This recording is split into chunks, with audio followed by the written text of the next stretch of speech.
to start with a guided meditation together. So let's see how that goes. I'd like to invite you to be seated in a posture that is comfortable and stable, conducive to relaxation. And please do mute your microphone. Some of the microphones are not muted. And Kayla, you might find it helpful to mute everyone joining the meeting on your Zoom setting as a host. Thank you.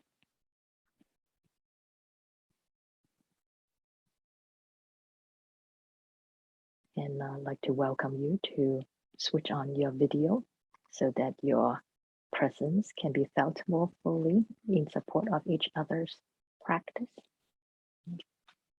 Thank you, thank you.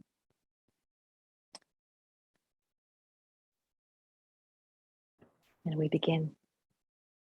I take you through a whole body relaxation in this guided meditation.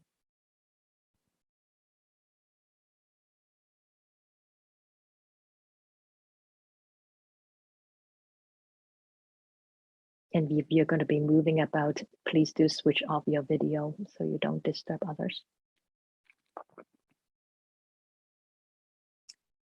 And feel the relaxation of the top of the head.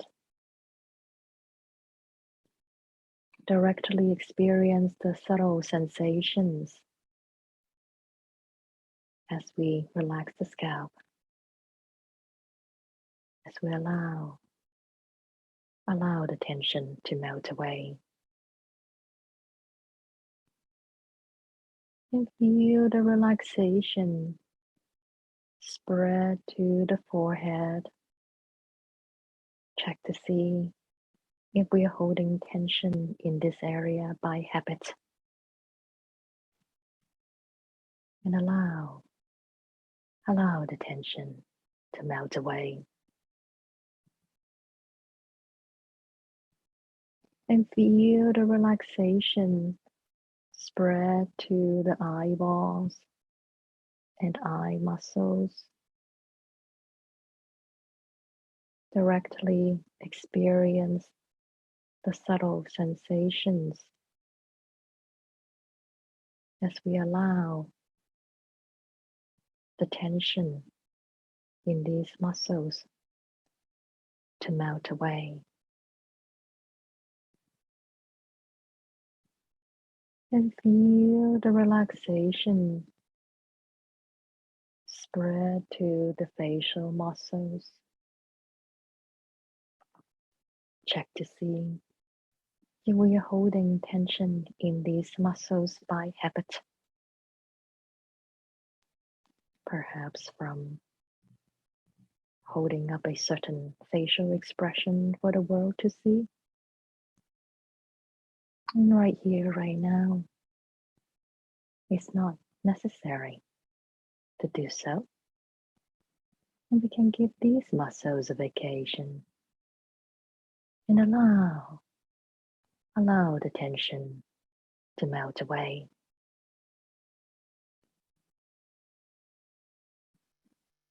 And feel the relaxation spread to the entire head.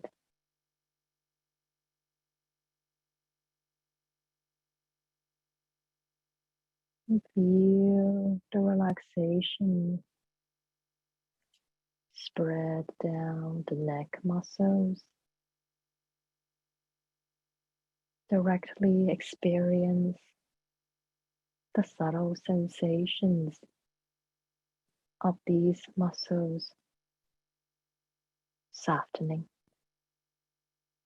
like melting butter as we allow the tension to melt away.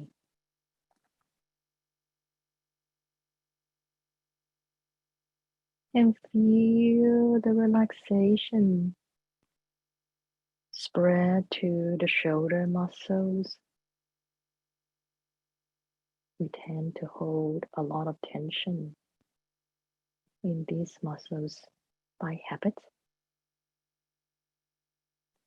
Allow the tension to melt away.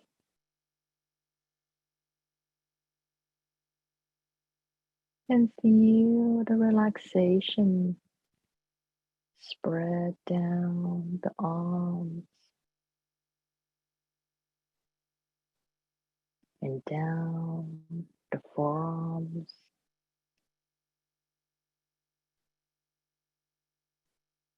and all the way down to the fingertips.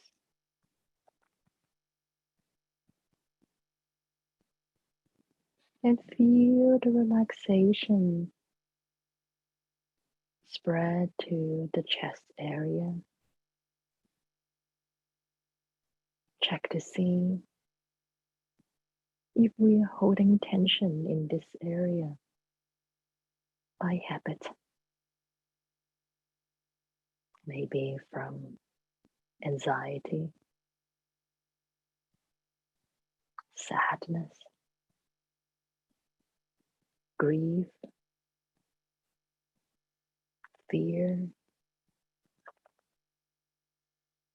Right here, right now, we can give them a rest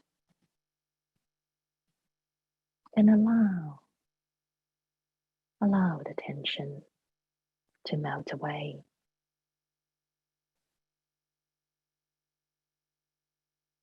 And feel the relaxation spread down the torso and all the way down to the lower abdomen. Trust that the skeletal structure can hold up the body, and these abdominal muscles do not need to work so hard. We can give them a vacation and allow the tension to melt away.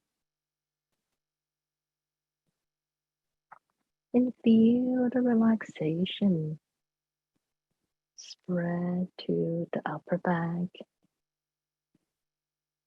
Directly experience the subtle sensations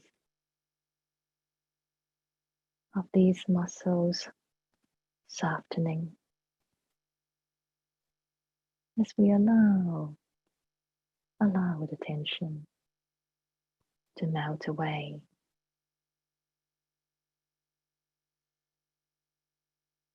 And feel the relaxation spread down the back to the lower back and all the way down to the buttocks.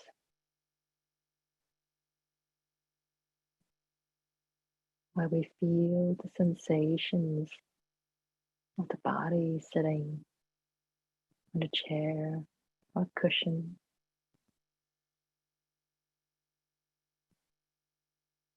And feel the relaxation spread down to the thigh muscles and down the legs and all the way down to the toes.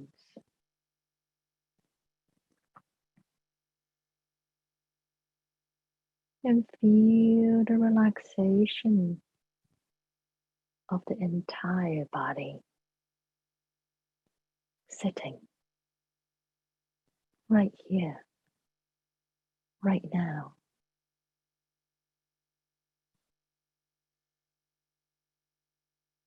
With this wakeful mind,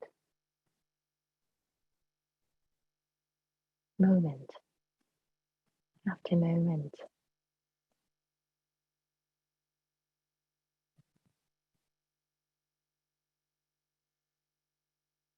And we will notice the subtle changing sensations of the body breathing.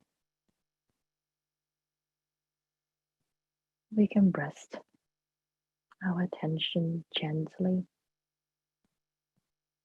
on the subtle changing sensations of the body breathing.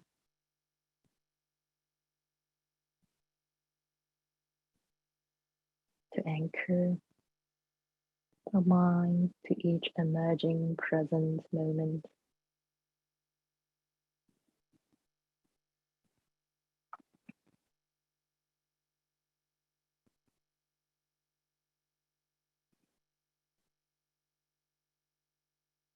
And if we notice the mind drifting off, not a problem.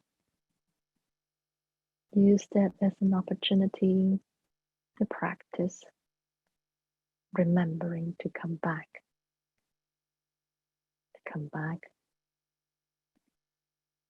to the direct experience of the subtle changing sensations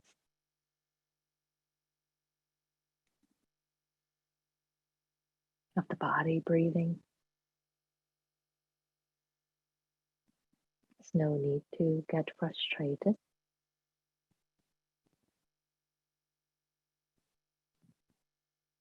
As long as we find our way back, it doesn't matter how often or how long the mind drifts off. We are practicing well.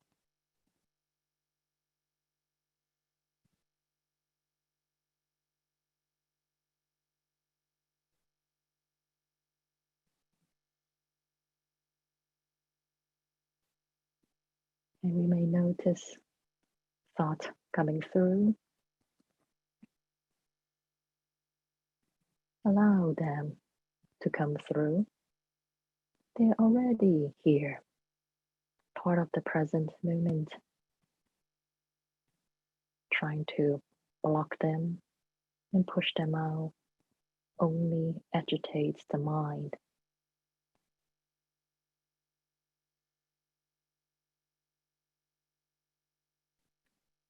And allow these thoughts and feelings to be fully heard and seen and felt.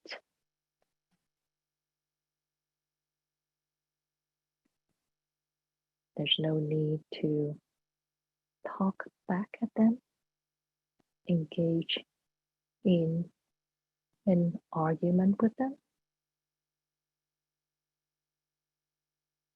and allow them to be fully experienced moment after moment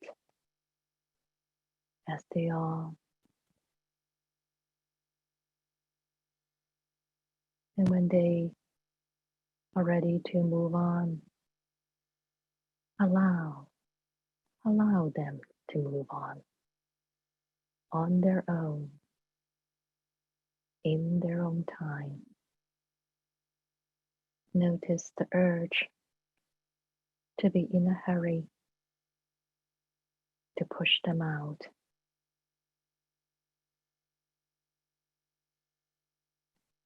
Moment after moment. Cultivate this clear awareness of the body and mind sitting in this space.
Maintain this clear awareness as we transition from stillness to motion.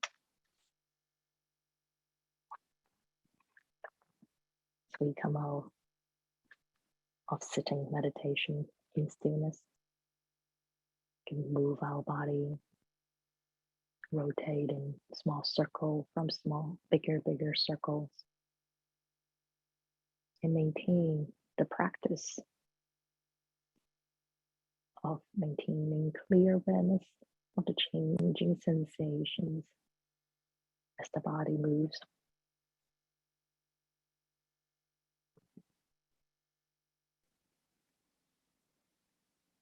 And notice the urge and entrenched habit to allow the mind to scatter as soon as the body begins to move.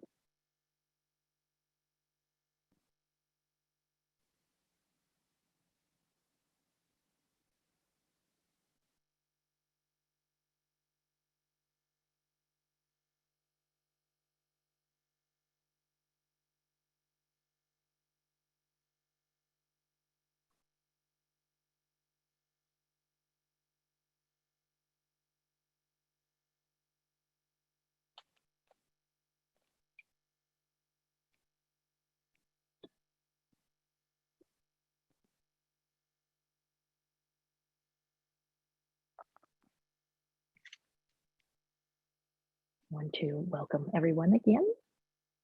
Thank you for joining us for this morning's talk hosted by DDRC. So I want to start off by expressing my gratitude for the Fashus led by Goyen Fashu, the abbot, who has worked tirelessly in maintaining the retreat center as a wonderful place of practice that makes it possible for us to go there and engage in intensive period of practice in retreats, and also holding space for programs such as this Dharma talk here.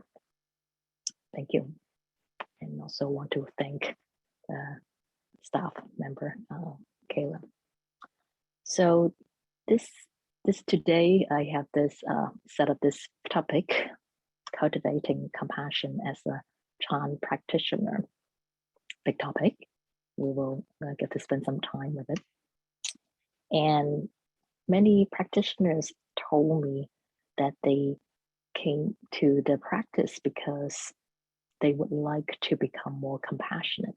They want to develop more compassion. And as we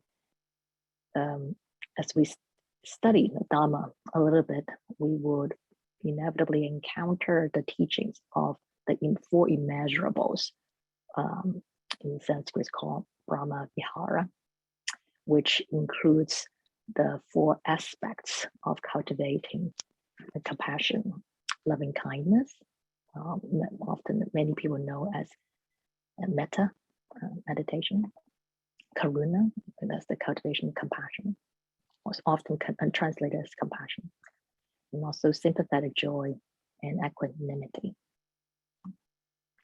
And what we have encountered the most is the practice of loving kindness meditation, made accessible and popular by Sharon Salzberg with her book Loving Kindness, The Revolutionary Art of Happiness. And indeed, both Master Yin Shen and Master Shen Yan, as explained in a very good article in the Chinese magazine Humanity, published by Dharma Mountain.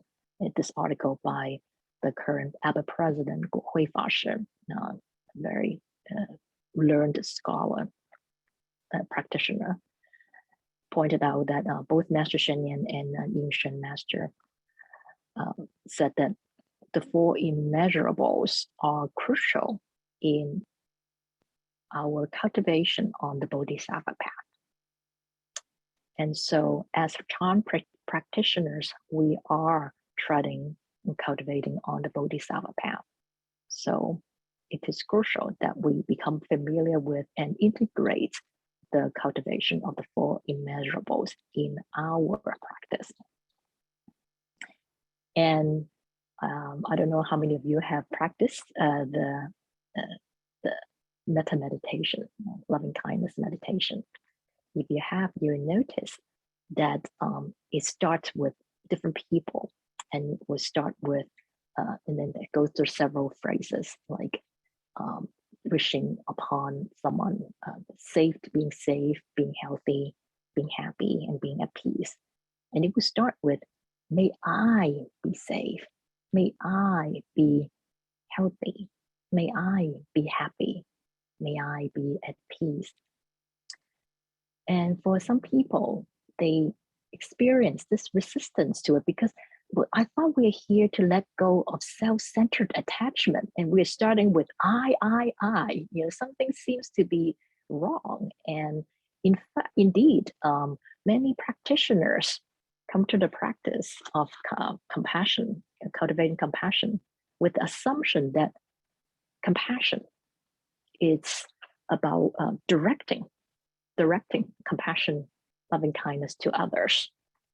And so they feel resistant to this very first part of metta meditation. And the notion of cultivating self-compassion, it's very difficult for them to understand or to accept.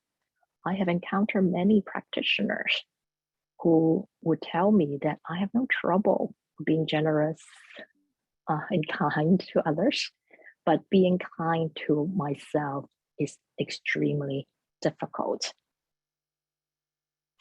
And so what happens is when they practice the metta, loving kindness meditation, yes, you go through the first part of may I be happy, may I be at peace, but really kind of just saying it and just skip over and go to the next, okay, now I can really get into sending loving kindness to people I love, people who are neutral, or people who have a difficult relationship with me. And some may wonder, this whole idea of cultivating self-compassion, is it even really Buddhist? Is it something that's made up or invented by these more self-absorbed modern people, the me first, self-centered people like us nowadays living in this day and age? And because of this doubt, one may also continue to perpetuate this resistance to cultivating compassion, cultivating loving kindness to oneself. And I am grateful for the opportunity to reflect and think about this talk that gives me some opportunity to go into Buddha Goshen's The Path of Purification. And in it, in the chapter on the practice of the four immeasurable, in the first section on loving kindness, Buddha-Gosha said in no uncertain term that loving kindness should not be developed at first towards the following four kinds of persons: an antipathetic person, a very dearly loved friend, a neutral person, a hostile person. So who should we develop loving kindness toward first? First of all, this is direct quote, first of all, it should be developed only towards oneself. Not just order, only towards oneself. Is by Buddha-Gosha in The Path of Purification, a very authoritative text. So if you've been thinking that, oh, I didn't do it, like I don't think that's true, maybe you like to reconsider. And in this segment, Buddha-Gosha cited the Buddha saying that the person who loves himself will never harm another. As the reason for it, the meaning that when we are able to be kind to ourselves, truly can cultivate loving kindness to ourselves. It's not just saying it, really embody it, integrate it in our practice. Then we can naturally be kind to others, whoever they are, and not cause harm to them. This is why it's crucial to first develop loving kindness only to oneself and become familiar with how that works in our mind. And of course, what that means is that when we are not kind to ourselves, we actually cannot truly be kind and compassionate to others. We may be just saying it or kind of doing things that we believe it's kindness, but actually it's not based on right view. And so when we're not kind, when we refuse to be kind to ourselves, we can't truly be kind to others, and also are prone to cause harm to others. This is why it's so important to pay attention to this teaching. And recently, I've been writing this phrase down and joking to my husband that maybe I can make it into a bumper sticker. And this phrase goes like this. When he saw it, he liked it, and so I share it with you. Do everyone a favor. Be kind to yourself. You may think that my favor to others is to be kind to them.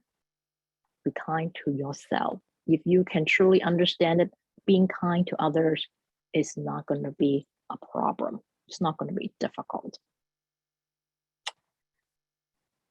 Because what happens is when we are unkind to ourselves, we are perpetuating an unhelpful habit of giving rise to aversion. Aversion, which is a kind of hatred toward ourselves. And whenever we give rise to vexation, such as aversion, we are generating suffering. And when we all know too well, when we're suffering, the mind is agitated, we are prone to cause harm to others. So we want to be compassionate, but actually by perpetuating hatred to ourselves, because we refuse to be kind to ourselves, we are actually more prone to cause harm to others, the opposite of compassion. And what happens is when the mind is agitated and suffering, mind is not clear. The mind's agitated, there's no clarity. And so when we lack clarity, we are unable to be fully here and see the person who's with us fully, the way they are showing up. And so we may not be, we are not unable to see like how we can express our care or be available for this person to support them. We may do something, but it's not the appropriate way to support them because of the lack of clarity, because of our suffering and agitated mind. Furthermore, when we are suffering and the mind's agitated, we are much more prone to acting out our hatred and agitation towards others. And so someone's here and they were just there, and we because our mind is so agitated, we see our perception of that person's action is distorted. Someone's just saying something and we hear that as criticism. We hear that as judgment. They're just making a comment about the food. It's like, oh, you think I'm a terrible cook? And we get upset and we start a fight and conflict. And all because we are suffering and our mind is agitated. So this is why cultivating loving kindness to oneself is so important. And this is what we are doing in a Chan practice of silent illumination. So if you think cultivating loving kindness is separate and may not be compatible with silent illumination, that would not be the right view. It's precisely what we're doing in the practice of silent illumination. That's why I wanted us to start off with a meditation so that we can remember what it is that we're doing in the practice. We use a method to help us settle the mind so that the mind can be settled from its scattered state, which allow us some clarity, some clear awareness of what's happening moment after moment. And you notice in my instruction that we're not going to be sitting here trying to chase away thoughts, because that only agitates the mind. The practice of silent illumination, let through, let be, let go, allowing thoughts that have already arisen in our mind to be, rather than blocking them out. And because when we're doing so, it is actually a form of aversion, the resistance of what's already in the present moment. It's a habit of aversion. In allowing thoughts and feelings to be fully heard and seen and felt. So it is not that, okay, you can be here, but only over there. And again, building a wall between ourselves and the thought. Again, another form of subtle habits of aversion.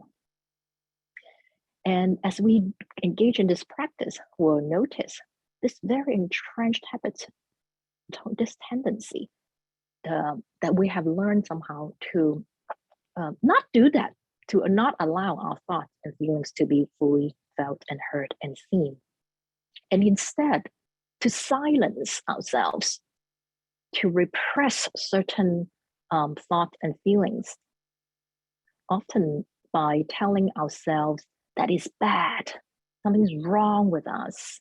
When we feel, for example, pain, there's pain, or when we suffer, when there's experience of sadness, or fear, or anger, or some people, they think something's wrong when they feel happy. All these experiences, that's a natural part of being a human being that responds to a certain situation. They unwilling, they believe they should not allow them to be felt and seen. And so we learn to block them out, push them out with this harshness and make our heart harder and harder. And the action that we have been developing, this habit we've been engaging in and perpetuating, is like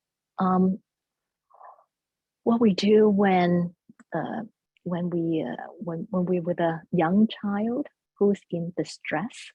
If you ever been in with a little child, like a toddler, who may be hungry, they are tired, and they start feeling uncomfortable and crying, and we silence them, yell at them, tell them to shut up. Is that a way to care for a child? Yet that's what we do to ourselves quite often. And recently, someone told me that the instruction to allow our thoughts and feelings to be fully seen and heard and felt, because these thoughts and feelings are us, a part of us, showing up in this moment, allowing them to be fully experienced as they are. And this person commented that it is the kindest thing to do for ourselves. So the practice of silent illumination is the cultivation of loving kindness towards ourselves. And the cultivation of loving kindness is to cultivate this quality of our mind. It's a habit. We can develop this helpful habit by unlearning the unhelpful habits of being harsh to ourselves. And I also like to invite you to cultivate clarity, notice the subtle thoughts right now in this moment, reacting to the suggestion to cultivate loving kindness to ourselves. Look at those like murmur or narrative that shows up, which are some form of resistance, maybe out of habit, out of the belief or assumption that compassion is about being compassionate to others. It's not about me. And the urge to skip over this step, skip over cultivating loving kindness to oneself, being in a hurry to be a compassionate person that sends loving kindness to others. Notice these habits, these habitual thoughts.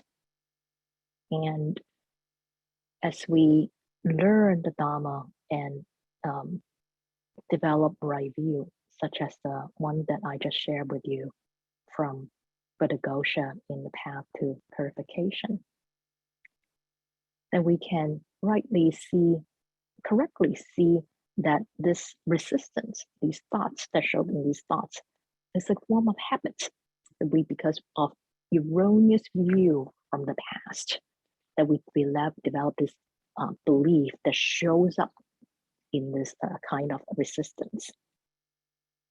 And so when we notice that, then we will be able to release them, unlearn this erroneous view and develop right view.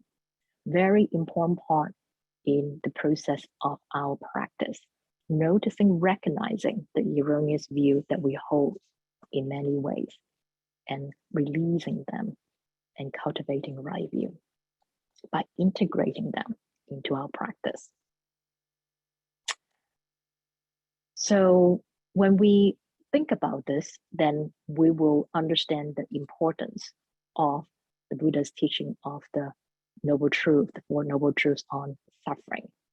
So what we need to do is to first to cultivate clear awareness and recognize the way we create our suffering and our experience of suffering from our habit of resisting to be kind to ourselves.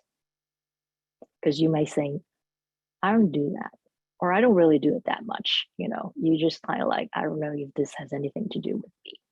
That means you are unwilling to really take a good look. You're assuming that it's not happening. Well, how about really look into your mind? And if you look and pay attention moment to moment, and you see that, I'm never unkind to myself. Well, that's good. That's good. But if you assume you don't do that, but you're actually doing that, then you are missing an opportunity to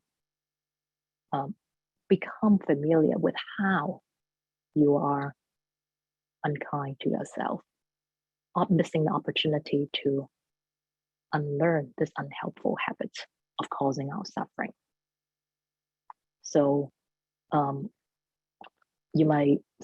people may notice that when they really engage in the practice, paying attention to how they react to themselves, they'll notice the entrenched habits of being very critical, nitpicking everything we do, never good enough, or one may be saying to oneself all the time in different way that I'm bad,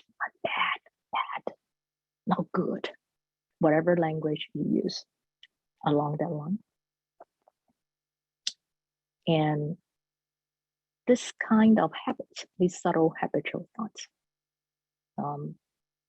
actually is very painful. That's the suffering that we are experiencing. We feel it as discomfort, and that's why we feel bound. We want to be free. And one thing that's good is we often will bring us to the Dharma to practice, but we need to use the practice to see for ourselves how we suffer, and also how when we feel this discomfort, feel this pain, that we that we direct it outward to others. Recently, someone shared that with me, that she feels she can see that this critical voice constantly going in herself, and it doesn't stop when she interacts with other people, because it's a habit. You are critical, and then when you're talking to someone, you wouldn't suddenly stop. You were critical, outward, inward, outward. It's this same action of the mind.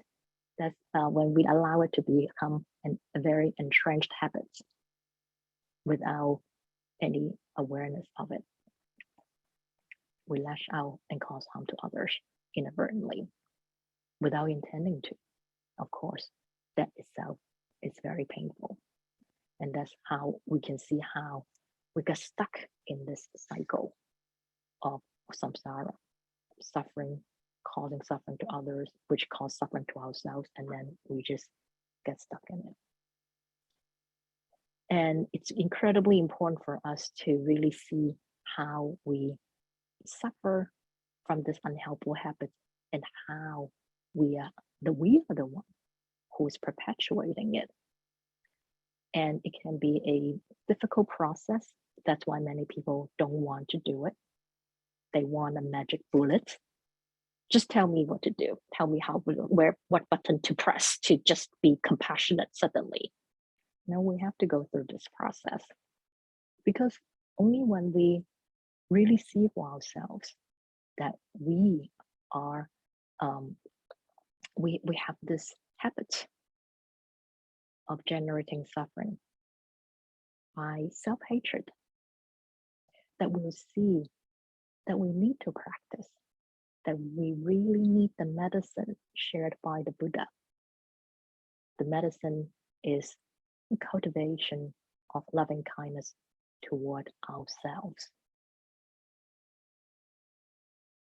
And the cultivation of loving kindness toward ourselves involves clarity of this habit so that we can unlearn the habit and allow the kindness to ourselves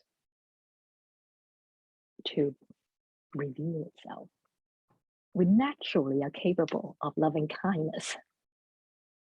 It's not something we have to go to another country to learn. We are not allowing ourselves to connect with this natural ability of our mind. So in this practice, we look into our mind to notice the subtle thought habits that lead us to withhold loving kindness. Or those little voices that we believe in, that we should not give ourselves loving kindness. We don't deserve it. And also the habit of reacting to ourselves. All these micro moments where we react to ourselves as someone who deserves hatred, and perpetuating these habits that are not fixed entities, that we assume them to be. They are moment to moment arising of thoughts and beliefs and feelings that we do not need to keep perpetuating, meaning as soon as we notice them, we can choose in that moment to, you can say, disrupt it, or to just release them, not allow that, not perpetuate them by giving rise to the next thought.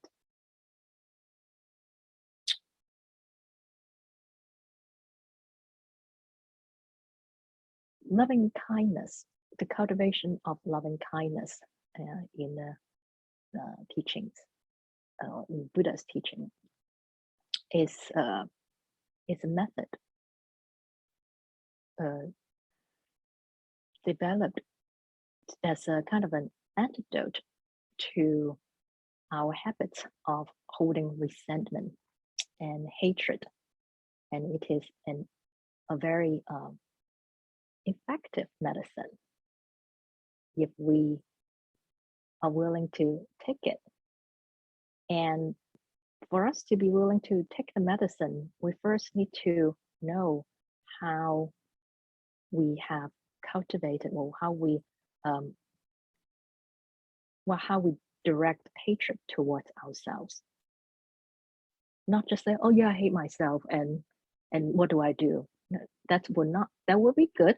That's a first step to acknowledge it, but to truly see how that happens, how the habits of the mind unfolds, how this hatred is triggered, what happens the moment that is triggered, and how this habit unfolds moment after moment, and the kind of narrative that support it and that we fall into and believe in.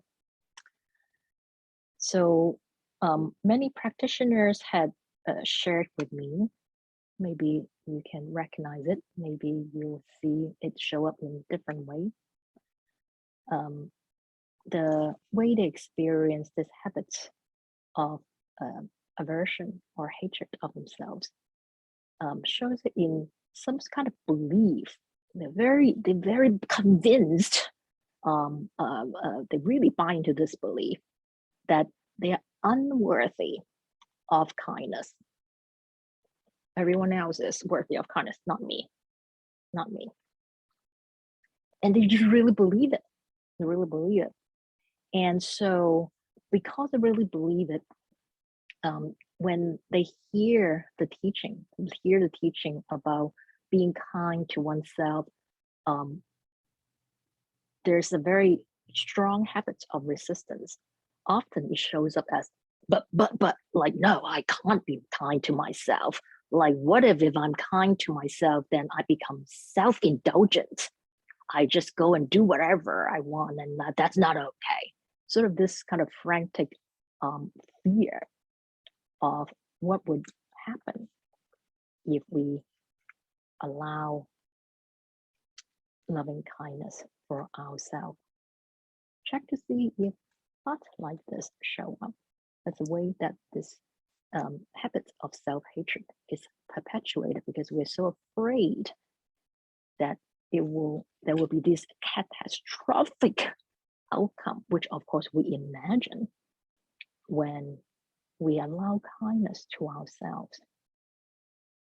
It justifies our holding on to the habit of self-hatred by not allowing kindness, not allowing loving kindness towards ourselves.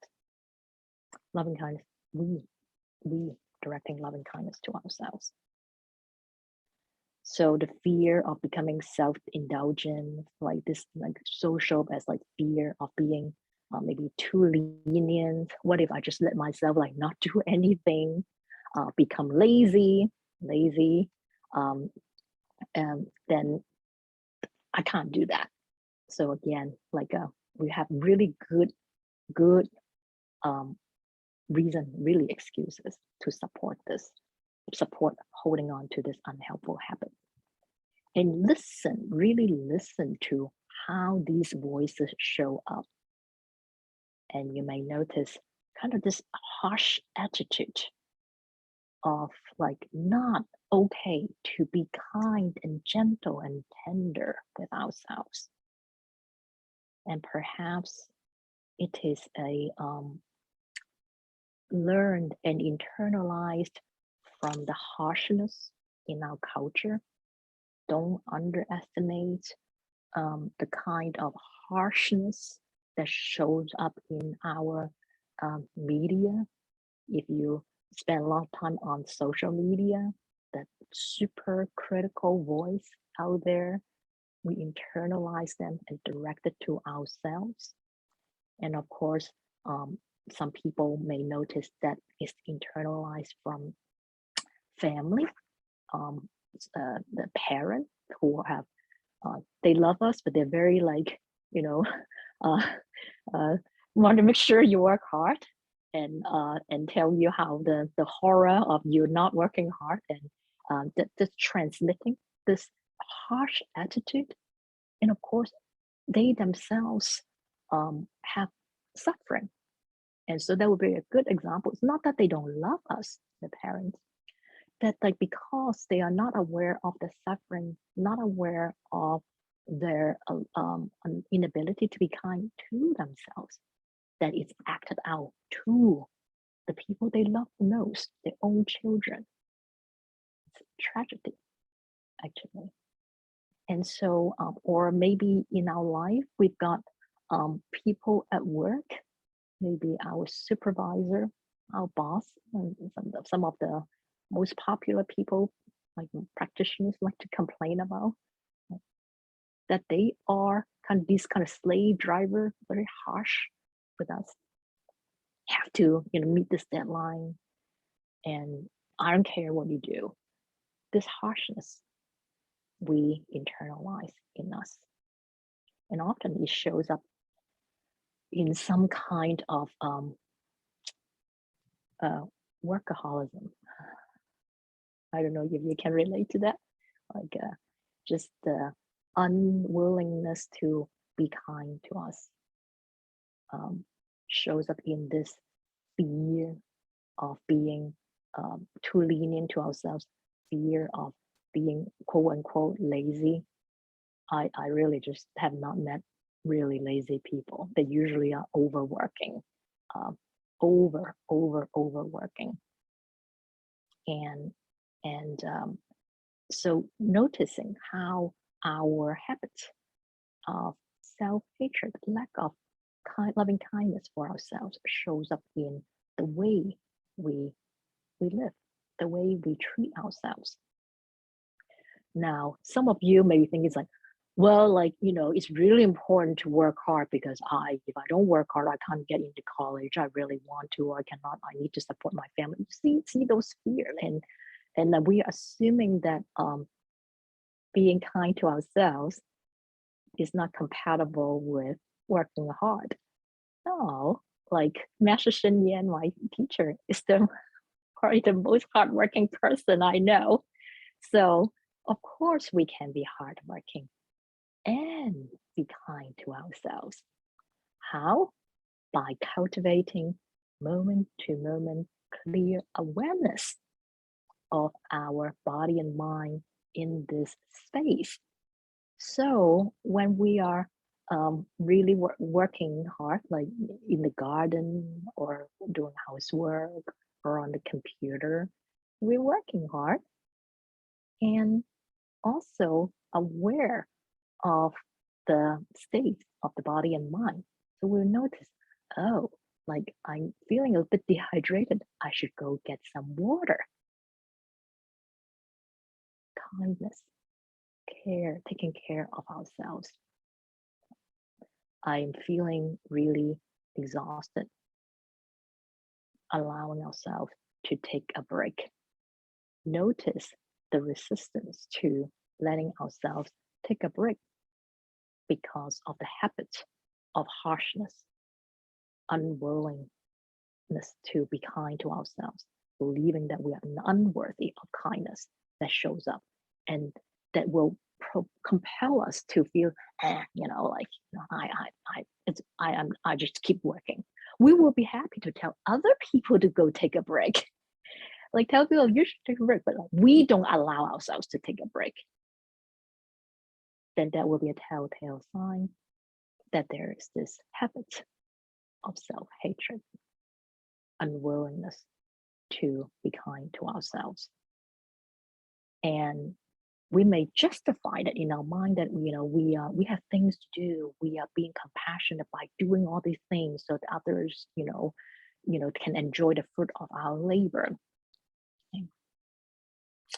And we do live in a culture of workaholism, and of course, it's very profitable to the powerful that we drive ourselves so hard, and we can also cultivate this clear awareness of how we give rise to relaxations in the process of working hard, and sort of this craving and greed that comes up when we are I don't know if you notice when we're working and we find it like, oh, like, I'm really getting a lot done.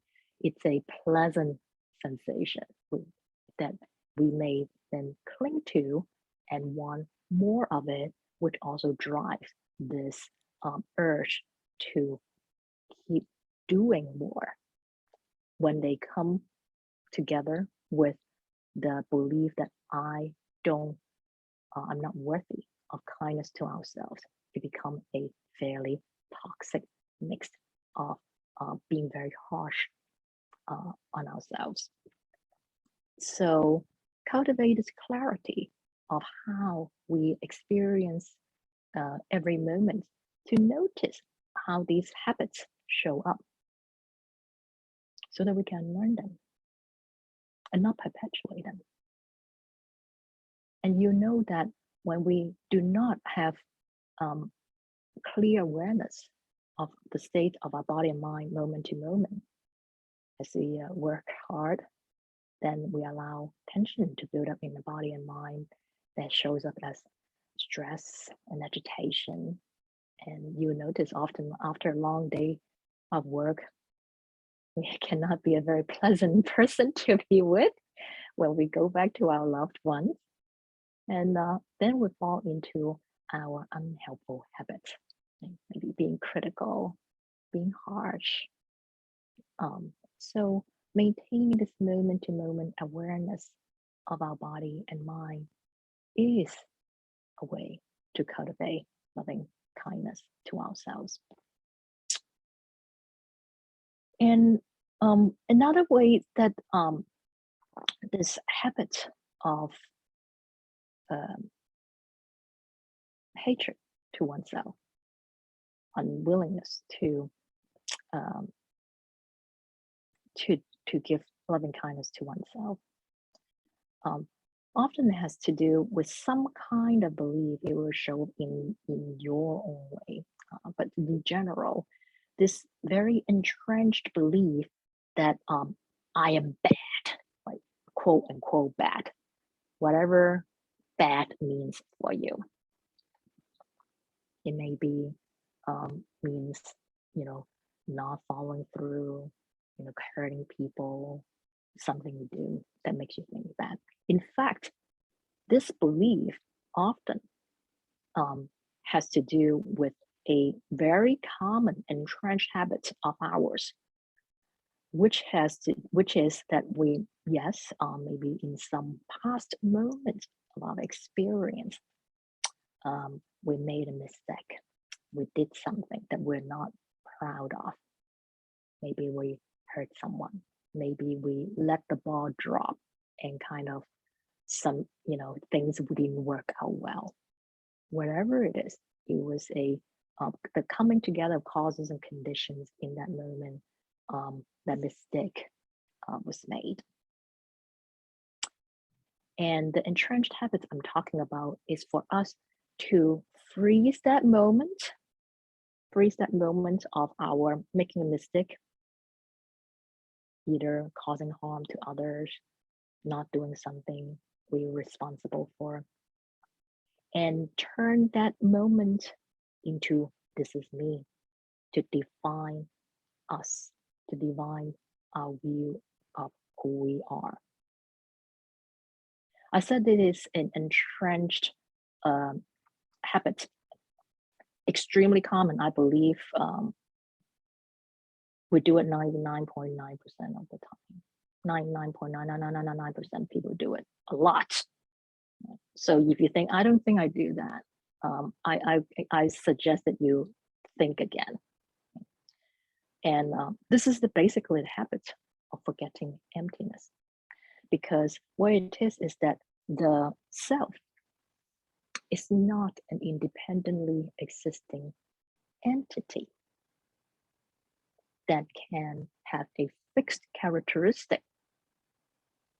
That is an erroneous view. But we do think of ourselves that way. We do so by turning the self as it is, which is a flow of coming together of causes and conditions, and turn a certain moment of it, and turn the self into a fixed entity characterized by the particular moment we choose, whichever moment you choose. Usually we don't choose the good ones, we choose certain bad ones. And then say, that's me. Turn ourselves into a fixed entity with these fixed characteristics, what we did in that moment. That's all. That's me. And label that entity as bad, or whatever word you use, negative, unworthy of kindness, and actually deserving hatred. So we start with turning ourselves into a fixed entity with fixed characteristics, and then label that entity as bad, and followed by aversion, habits of aversion, hatred, withholding loving kindness. And what we're doing is perpetuating a distorted view, the habit of cultivating distorted view. Why is it distorted view? Yes, even though that moment of us hurting someone did happen. Yes, it happened. But that's not all that has happened, right? That's one moment. You are willfully ignoring all the other moments of your life, all the other moments when you are not hurting another person, all the other moments when you're not dropping the ball, not fulfilling your responsibility, all the other moments where instead you were loving and kind, generous, caring, hardworking, doing your best, fulfilling your responsibility.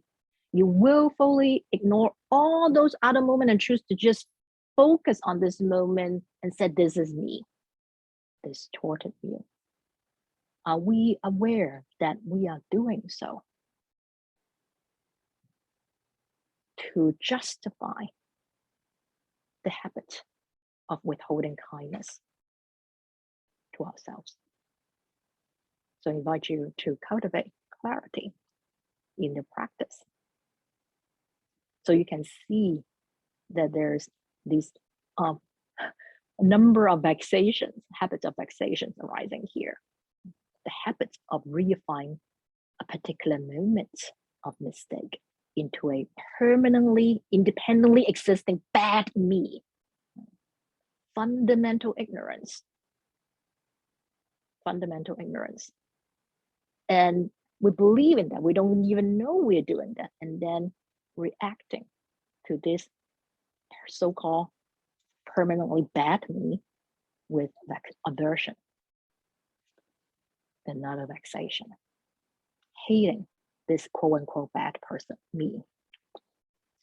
And we do it over and over and over again. So what it is that we're doing, is that we are breeding, cultivating hatred in our mind.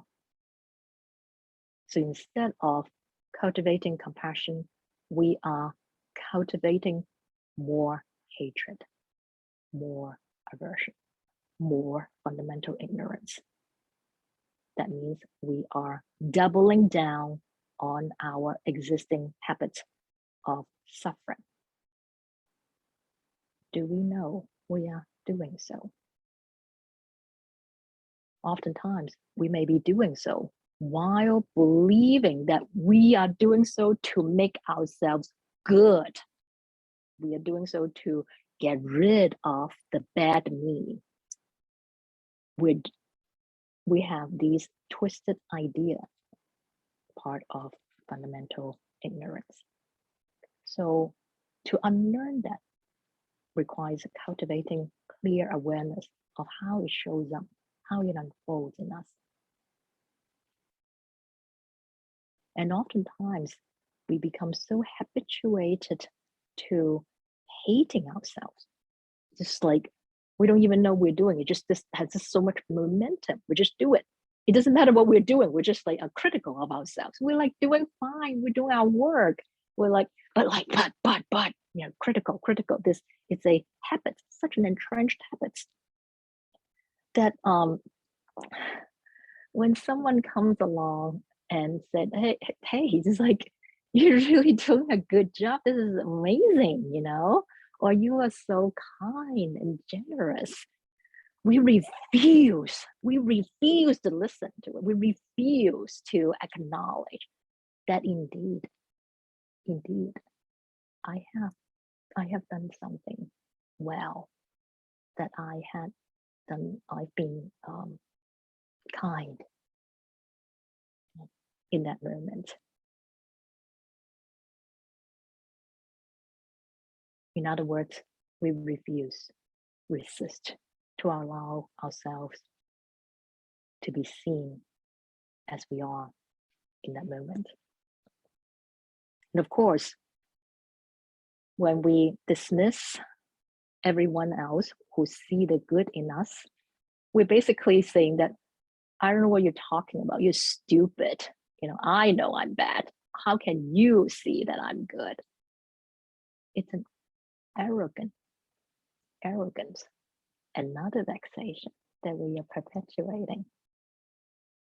Perhaps believing that doing so will get rid of our quote unquote badness. When we engage in the practice intending to cultivate a compassionate heart, what is compassion? Compassion involves wanting to bring joy and happiness to others. I don't know about you. I imagine you have the same experience that when we see other people happy and joyful, it makes us happy. We are so happy that someone is happy.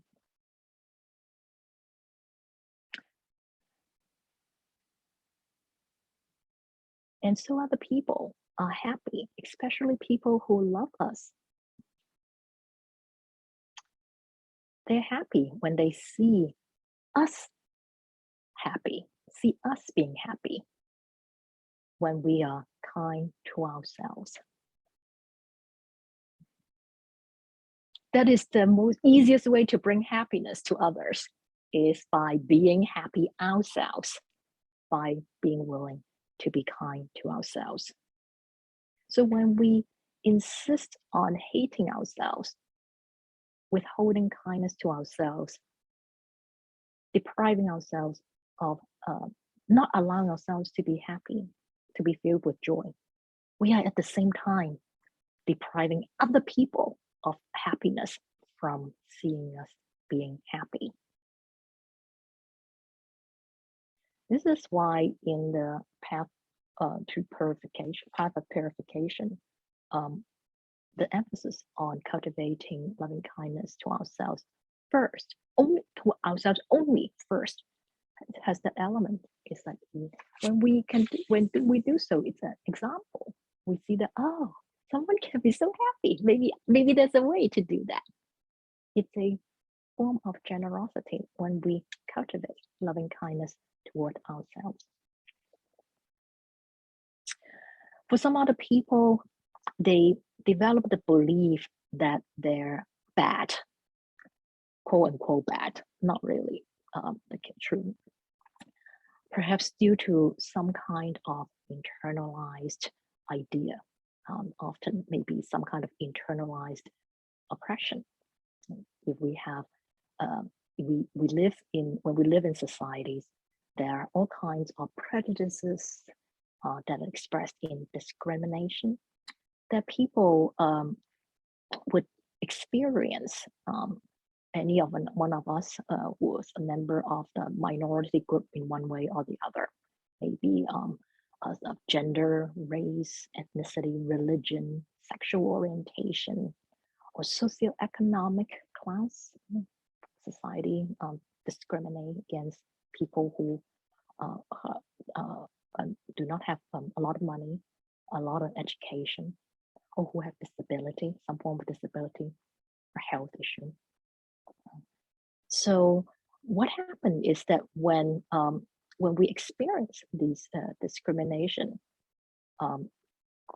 we learn to believe that we don't deserve kindness. When we are treated in sort of some kind of very mean or abusive ways due to the discrimination by others, so we're being treated in a way that's unkind. And instead of seeing that, see it as it is, yes, it's unkind, and that is not wholesome. We actually, instead, we learn from that and learn to be unkind to ourselves. We learn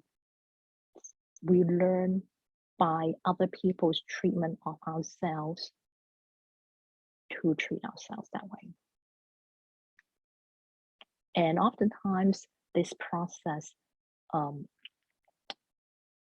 is not conscious. We don't even know we're doing so. And yet it's internalized and we act it out.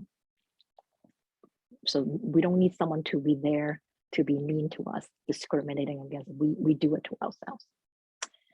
So it's important we use the practice to cultivate clear awareness, to notice that way in which we internalize these unkind treatment to ourselves, and learn to believe that we are lesser than others.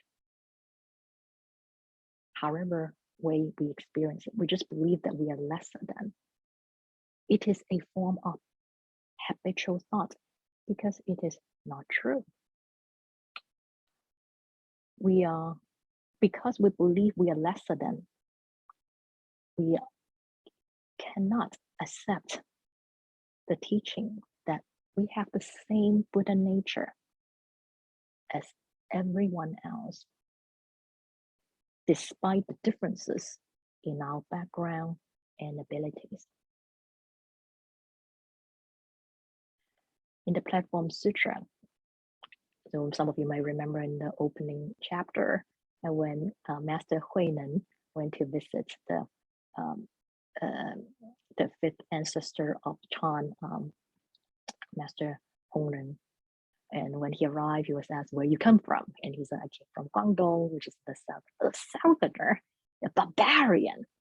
And Master Huinan said, yes, I came from the south, you came from the north. We may come from different regions, but there is no difference in our Buddha nature.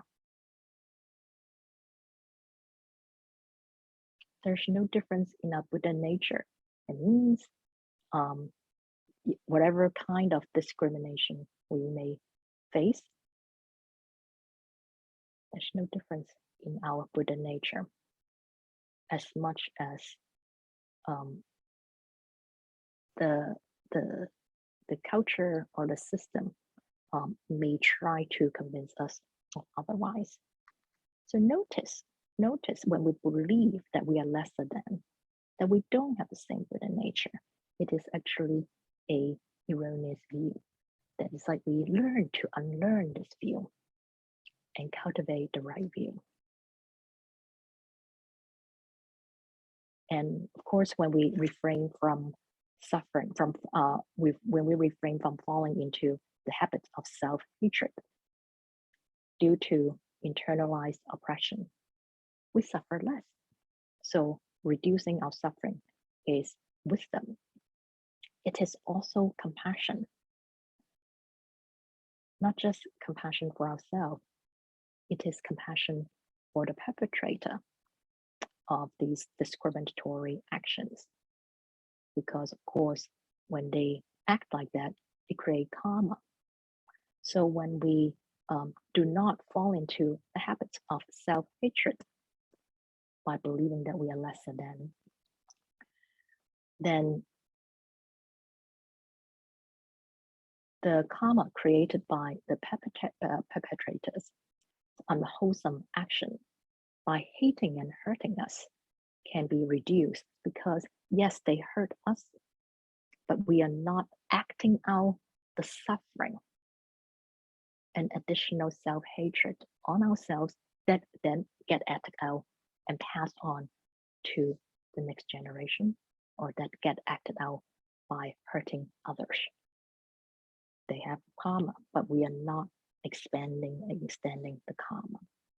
So it is compassion for all sentient beings, including the perpetrator and ourselves. So, like I said, it is a form of compassion to ourselves, because we're not causing unnecessary suffering by self-hatred.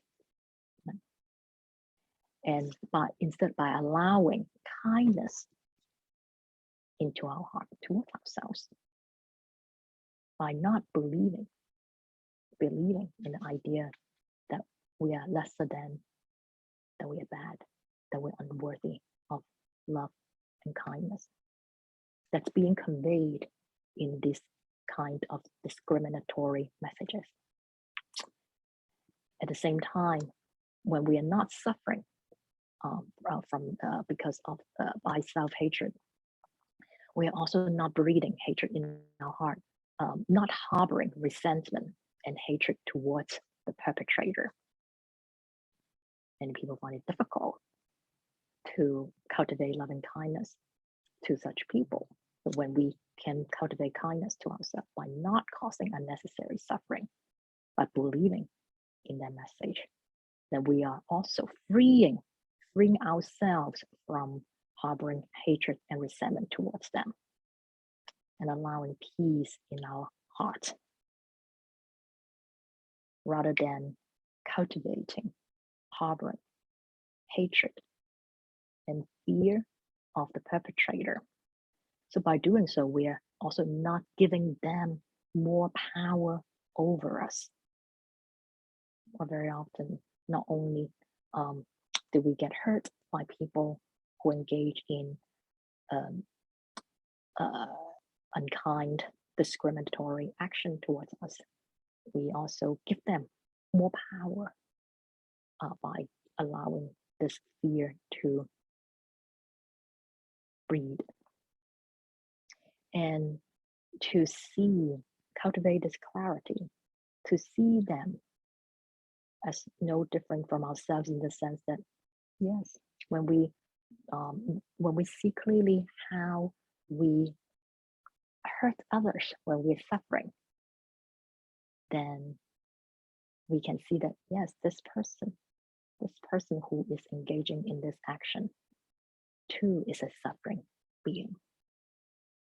It does not mean we condone their action, not at all. Those actions need to be stopped, but not from a place of hatred. It's from a place of seeing clearly their suffering, so that we can give rise to loving kindness.